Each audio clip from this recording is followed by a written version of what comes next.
Hello, my name is Krishna from Waste Engineering Project. IoT is getting popular and better day to day due to its advantage like remote controller, user-friendly, secure control of appliance, etc. So today in this video we are going to design an IoT-based device control with security using Node MCU. The reason of selecting this Node MCU for this project are cheap, powerful as well as Arduino compatible.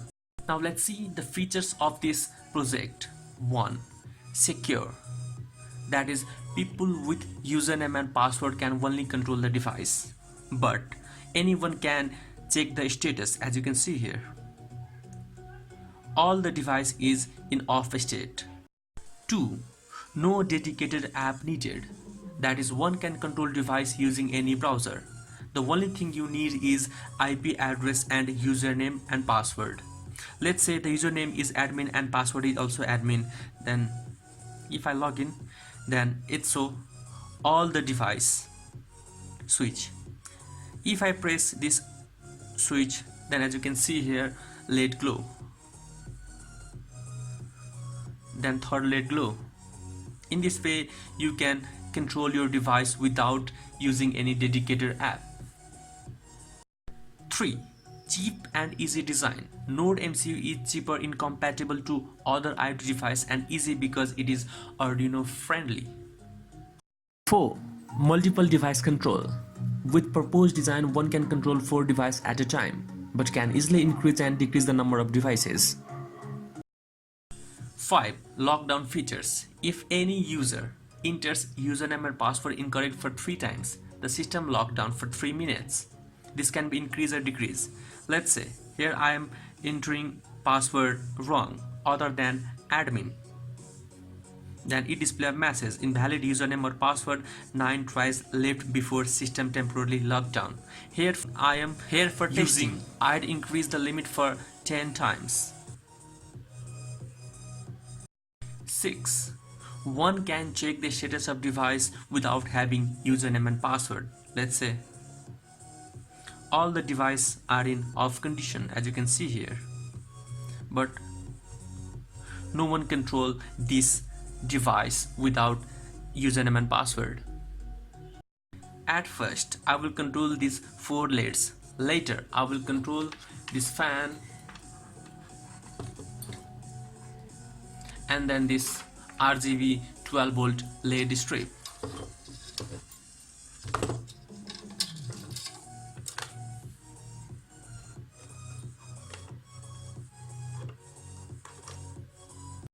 If you are a student or electronics hobbyist, or if you love to design your own circuit, then making video of how to make relay switch circuit is posted in this channel. The link is given in description section. But if you use ready-made relay module, you have to consider one thing: whether that module is low level trigger or high level trigger. You have to change code according to the triggering method of this relay. One can also check a status of your device or condition of your device without having username and password, just by clicking on check status. As you can see here, 2 devices. Device 1 is on and device 2 is on, whereas device 3 is off and device 4 is off. Circuit of IoT based device controlled with security is very simple and straightforward. This circuit basically contains Node MCU and 4 switching circuit. This Node MCU is used to switch on and off appliance according to the command we give through online. Circuit is designed around transistor BC508 and relay. These 4 switching circuits are identical. Signal from Node MCU is given to the base of transistor, which energizes the relay and switch on the device. Diode is connected across relay, protect the control circuit from flyback voltage generated from relay coil. Mains line is given to mains line connector, where 4 devices are connected to 4 connector, that is load 1 to load 4. Going to software code, we have to configure Arduino IDE in order to program Node MCU using Arduino IDE. Check the previous article on how to configure Arduino IDE for programming Node MCU. The link is given in description section. After set up your Arduino IDE for Node MCU, now it's time to get your IP address. For that, go to the website link. The link is given in description section and upload a station mode code to your Node MCU and then open serial monitor. There you will get your IP address. Note it down because this IP address is your URL where you can control your device, that is you can switch on and off your device and check status of your device. Let's see the special function used in software. 1. Void status check.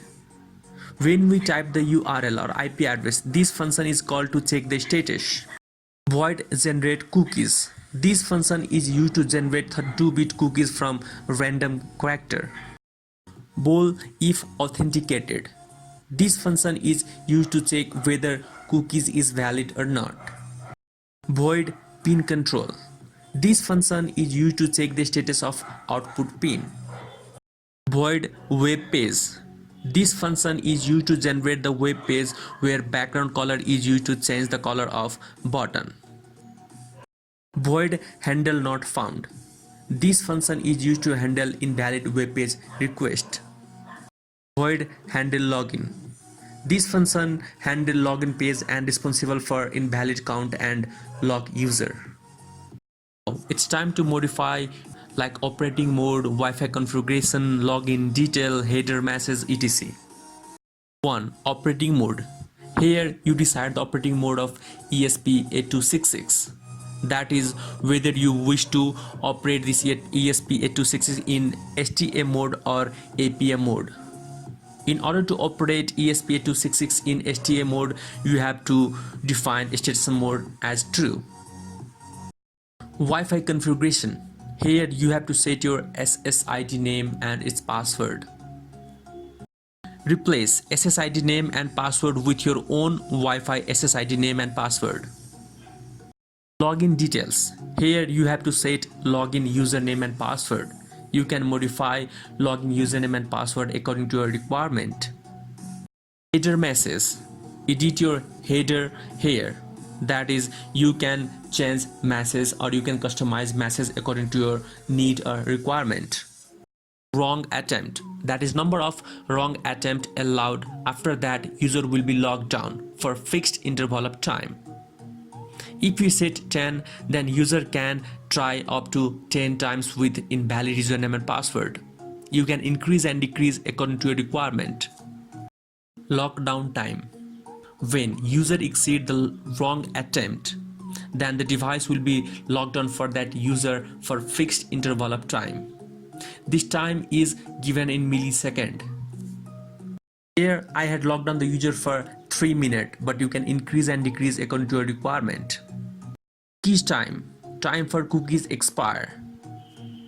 One can set this cookies expire time, and this time is also in millisecond. Refresh time. That is time for refreshing web page for status check. This time is in second. That is, in every 10 seconds the web page refresh in order to check the status of devices.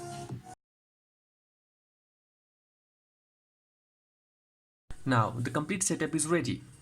Here I'm going to control these two devices, one this fan and another this 12-volt RGB LED strip. For that I'm using two relay module. This is used to supply the power to this relay module. Now log in your IP address in your mobile device or from computer. In my case it's 192.168.1.6. There you will see a page that is Beep IoT based home automation, and you have to fill username and password that you had set in software code. Here for testing I am set username as admin and password as admin.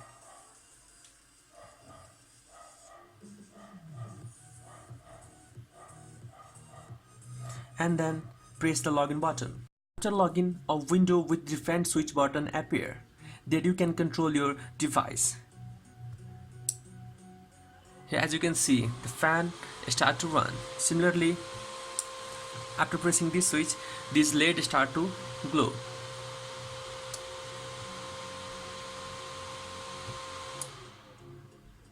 In this way, you can switch your device on and off remotely without using any dedicated app.